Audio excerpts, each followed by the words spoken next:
Hello. Hello. बुड्ढा साहब छा हाल आहे? खैर सही अल्हम्दुलिल्लाह। ये कॾहिं तो त पीरमोहन शाह एफआईआर कई तूं एॾी तो बकवास करे तो फेसबुक ते। केर साईं ॻाल्हाए पियो? मां अरशद शाह थो ॻाल्हायां कराची खां। अरशद शर? जी जी जी साईं 2010 में साईं। हे तूं उहो ॿुढो आहे न जेको हेॾे रोडुनि ते इस्लामाबाद माई खयूं वधे उहो आहे जी न? जी जी साईं। हा त पोइ साईं सियाणो 2010। थीबो आहे कंहिं ऑफिसर लाइ हिकिड़ो लन खाए थो न चइबो आहे सियाणो थीबो आहे। तूं सियाणो थींदो माण्हू आहे। तूं साईं केर किथूं ॻाल्हाए पियो? कराची खां? कंहिं ऑफिसर लाइ ईअं न ॻाल्हाइबो आहे घटि वधि। साईं केर ॻाल्हाए पियो? मां मीर मोहम्मद कोराई थो ॻाल्हायां, मीरपुर माथेले जो आहियां मां पाण। मीर मोहम्मद कोराई? हा अच्छा कंहिं भाउ मुंहिंजी ऑफिसर ॻाल्हि खे ॿुधो, घटि वधि ॻाल्हाइण न जी त ॻाल्हाइबो तमीज़ आहे। सिखो न, थोरो ॻाल्हाइण जी तमीज़ सिखो। तमीज़ सिखो ॻाल्हाइण जी। तोखे तमीज़ आहे? तूं एॾी बकवास थो करे भाउ एॾे ऑफिसर जे लाइ। मुंहिंजी ॻाल्हि तोखे ॿुधो, ख़बर आहे घोटकी जिले में कंहिं अमुन करायो? तो मुंहिंजा ख़बर आहे? मुंहिंजा भाउ मुंहिंजी ॻाल्हि ॿुधो, तव्हां तूं ॻाल्हाइण गैरत जी तमीज़। गैरत तो में इहो आहे तूं रन खयूं इस्लामाबाद रोडनि ते वधो मुंहिंजी आहे। ॻाल्हि ॿुधो, तव्हां तमीज़ सां मुंहिंजी ॻाल्हि तमीज़ सां था ॻाल्हायो। तमीज़ बि तव्हां में दाइरो न आहे। तमीज़ सां ॻाल्हायो। तूं तमीज़ सां ॻाल्हाए तो हेॾो बाला ऑफिसर आहे मां शहनशाह बाला तो ऑफिसर जहिड़ो आहे मुंहिंजा भाउ, मां सां तुंहिंजे ज्यादती थी पेर आहे। मट बि न आहे ओ कुता मुंहिंजा तूं। जानी, मुंहिंजी ॻाल्हि ॿुधो, तव्हां जहिड़ा ख़ुशामदी आहिनि त हिन मुल्क जो कॾहिं ॿेड़ो ख़ुशामदी न गर्क आहिनि थिए। असां जहिड़ा। हा बाक़ी तूं कहिड़े हक़ सां मूंखे सवाल करे पियो? मूंखे इहो ॿुधा न तूं जो हेॾे ऑफिसर खे बाला साईं। ऑफिसर मूंसां के ज्यादती सही थी आहे, मूं एफआईआर छाजी कापी ज्यादती तव्हांखे थी आहे? चयो उन त टाइम ॾियां। तोखे यादि न आई? हाणे तोखे बाबा ज्यादती मां यादि आई तोखे आहे। एफआईआर कापी ॾियां, तव्हां चवो था। बाक़ी तूं तूं कहिड़ो बदतमीजी मुड़ुस करे माण्हू पियो, आहे? तूं तूं रोडनि बदमाशी ते करे भई पियो, तूं रन खयूं मूंखे वधो आहे तूं रोडनि ते। तूं कहिड़ो बाबा मुड़ुस माण्हू आहे? तूं साईं बाबा ॾाढो मुड़ुस आहे। तूं गारियूं बि ॾेई हाणे सघे वरी थो चए थो मूंखे। मां मीडिया वारो थी वियो फलान थी वियो टीम थी वियो। साईं तूं मूंखे गारियूं ॾेई सघे थो, तूं ताक़त रखे थो, तूं मीरपुर माथेले जो शायदि कोई बदमाश आहे। बदमाश आहे। मूंखे त इहो माण्हू महसूस इज़त थींदो सां ॻाल्हाइबो आहे। बाबा। हिकिड़ो चए थो तूं वरी हाणे मूंखे मोतबर थी वियो मूंखे आहे त तुंहिंजे लॻे थो त तूं खिलाफ़ वीडियो मीरपुर भरी माथेले आहे। जो बदमाश आहे। तूं वीडियो भरी आहे हुनजे तुंहिंजे वीडियो भरण सां छा थींदो हुन?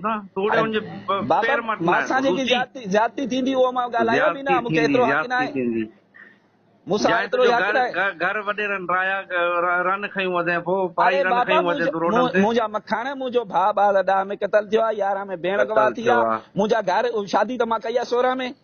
तूं ॻाल्हि करे थो कहिड़ी? सूरे में तूं त चयो आहे तोखे त कुझु ॻाल्हाइण जी गैरत तमीज़ कर। ई न तूं आहे। सिधी भाउ आहे तूं। मुंहिंजो माइट न आहे सिंधी तूं हाणे पीरमोहन तूं शाह। ईअं ॻाल्हाए ईअं थो? मुंहिंजो इहो माइट ॻाल्हाइण न जो आहे तरीक़ो पीरमोहन शाह आहे? लेकिन कंहिं ऑफिसर लाइ ग़लति न मूं वटि बि ॻाल्हाइबो आहे। ज़बान आहे ॻाल्हाइण जे लाइ, लेकिन इहा तमीज़ सां ॻाल्हाइण जे तूं लाइ तमीज़ जे दायरे में न ॻाल्हाए थो। तमीज़ इदारे में तूं इम्तियाज़ ॻाल्हाए थो। तूं इम्तियाज़ धमकियूं तूं छा धमकियूं ॾे करे थो? तूं हुन ऑफिसर खे तुंहिंजो ॻाल्हाइण में फ़र्क़ु न पवंदो? तूं धमकियूं ॾे थो। धमकी छा जी ॾियां थो? मुंहिंजो ॿियो पीउ छा जो ॾे थो? माइट तूं आहे। त धमकी ॾे। तूं तुंहिंजो रिश्तेदार आहे छा आहे? हा तोसां छा रिश्तेदार माण्हू? आहे न त हक़ सच जी ॻाल्हि त हक़ कबो न सच जी आहे, तूं तोखे तमीज़ जे दायरे में तूं मीडिया ॻाल्हाए। वारो तमीज़ विच में मोनोग्राम जेको मथे में ॻाल्हि जीअं खाधो थो थी चए हीअं थो कयो मां थी। मीडिया वारो आहियां। तूं तमीज़ जे दायरे में तोखे हाणे ॻाल्हाए, तुंहिंजो इनाम हक़ मिलंदो आहे हिन ते? ॻाल्हाइण। तूं वीडियो रखी आहे इनाम मिलंदो तोखे? बाबा ॻाल्हि ॿुधो, तूं तमीज़ जे दायरे में ॻाल्हाए, तुंहिंजो हक़ आहे, मां तोखे जवाबु ॾींदुसि, लेकिन तमीज़ को हा निकिरंदे त न सुठो अमल न हाणे आहे। हाणे हाणे तोखे इनाम मिलंदो हिन ते वीडियो रखी आहे त? यार मुंहिंजो मूंसां ज्यादती थी आहे, मां ॻाल्हायां बि न। तूं कहिड़ी जॻह ते वेठो आहे 2010 जी मीरपुर? वीडियो हाणे मूंखे वरी मूंखे इम्तियाज़ एड्रेस वीडियो ॾे रखी न। आहे तूं हाणे हुनजे तूं खिलाफ़ साईं तूं फलाणे बाबा कयो मुंहिंजी फलाणे ॻाल्हि ॿुध, कयो। अगरि तूं मर्द आहे त एड्रेस ॾे पंहिंजो। तूं वीडियो कॉल मर्द मूंखे मोकिल, वीडियो ठाहे मोकिल, मां रखंदुमि आहे तुंहिंजो। ठाहे मोकिल। तो जहिड़ो कुतो न आहियां मां लूसी भेणा। रनूं खयूं रोड ते निकितो तुंहिंजी वॾो गैरत वॾो आहे इहा? बदमाश आहे यार। इहा तुंहिंजी गैरत आहे इहा? ठीकु आहे ठीकु आहे ठीकु आहे बाबा, रनूं खयूं ठीकु आहे। रोड ते घुमाए थो हाणे वरी चए थो तूं ऑफिसर तूं एॾो तूं ऑफिसर आहे ॾाढो आहे तूं बाबा, मुंहिंजे तूं पेर ॾाढो मटंदा आहे। तूं लूसी। तूं ताक़तवर आहे, तूं कुझु बि करे सघे थो मूंसां। तूं केरु तूं आहे वरी मां त हाणे तोखे वीडियो सुञाणा रखे ई थो। कोन थो। तुंहिंजो इहो नंबर आहे 0331196368, इहो तुंहिंजो नंबर आहे। हाणे वरी वीडियो रखे थो। ज़ाहिर आहे मां रखंदुमि। तूं बदतमीज़ी कई आहे, मां ज़ाहिर छो मां न पहिरियां रखंदुसि? काॾे भरी पहिरियां रखी मां आहे न तूं हुन रखियल टाइम आहिनि मुंहिंजा वीडियो, तूं हाल चेक त कर मुंहिंजो। मीडिया गैरत तो रखे जी न, आहे? तूं रन खे चेक रोड कर ते न। घुमाईंदो वधो आहे तूं? तूं गैरत तूं तो जी आहे? न तूं चेक त कर न मुंहिंजो वाल। बेगैरत भेणा। ईअं ॻाल्हि कई आई। बाला इहे अल्फाज ऑफिसर जे मां बि करे ॻाल्हाए सघां हेॾो थो, लेकिन मां ऑफिसर तोसां न शहनशाह ॻाल्हाईंदुसि। ऑफिसर आहे सैयद मां तोसां सैयद न आहे पंहिंजो ॻाल्हाईंदुसि। हुनजे खिलाफ तूं बकवास। अस्सलाम वालेकुम दोस्तों, उम्मीद करता हूं कि आप खैरियत होंगे। आपने ऑडियो सुनी लेकिन सिंधी जुबान में था, कुछ नहीं समझ पाएंगे। ये शख्स, इससे थोड़ी देर पहले मैंने वीडियो लगाई, सैयद पीर मोहम्मद शाह जो डीआईजी अभी लगा हुआ है, 2010 में ये एसएसपी घोटकी लगा हुआ था, तो मेरे ऊपर मुकदमा हुआ। मेरे ऊपर 9C मतलब 1 से 1.5 किलो चरस लगा दी गई। मुझे रेती जो चौकी थी उस दिन, अभी थाना है घोटकी में आता है देरकी के साथ, तो इन्होंने मेरे ऊपर तशद्दुद करते रहे। कुछ दिन वहां तशद्दुद किया, उसके बाद मुझे देरकी थाने पे रखा गया। वहां से मुझे एएसआई मुर्तजा फिर खेंजू थाने पे ले गया। वहां एसएचओ था जुल्फकार मार जो खेंजू थाने का, उसने मेरे ऊपर 9C मतलब 1 से 1.5 किलो चरस लगा के मुझे 20 से 21 दिन के बाद घोटकी जेल भेज दिया। तो मैंने सिर्फ यही मुतालबा किया कि मेरे साथ एक जुल्म हुआ है, मेरे साथ एक ज्यादती हुई है, जो मुझे SHO क्या खेंजू ने ज्यादती की, और जो मुराद वहां का ASI उस दिन चौकी इंचार्ज था, अभी थाना है रहती, तो वो अभी मर चुका है, उसने मुझे गिरफ्तार किया, वहां तशद्दुद कर रहे हैं, फिर बेड़की में मेरे ऊपर तशद्दुद हुआ, फिर खेंजू में तशद्दुद हुआ।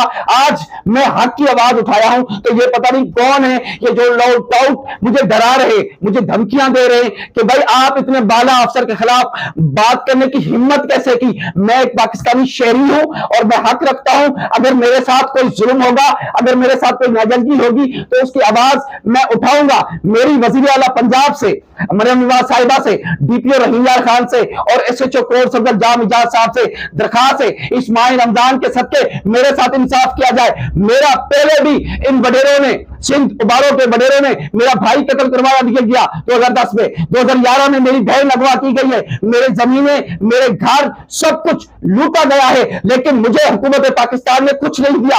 आज तक 2016 से लेकर 2026 तक मैं दरबदरी की जिंदगी गुजार रहा हूं। तो मैं इस मामले पर अगर मेरा इस मामले पर नोटिस नहीं लिया गया, तो मैं DPO रहीम यार के सामने, अगर इस बंदे को गिरफ्तार नहीं किया गया, अगर इस बंदे के खिलाफ FIR कार्रवाई नहीं की गई, तो मैं DPO रहीम यार के ऑफिस के बाहर धरना भी दूंगा और एहतजाज भी करूंगा। तो मेरी दरखास्त है आले दारों से, खुदारा मेरे साथ इंसाफ करके इस शख्स को फौरी गिरफ्तार कर सके, ताकि दोबारा कोई धमकी ना दे सके। अपने भाई सोशल वर्कर गुलाम रसूल भुट्टो को अवामी प्रेस क्लब कोर्ट सफदर से इजाजत दीजिएगा। जज़ाकल्लाह।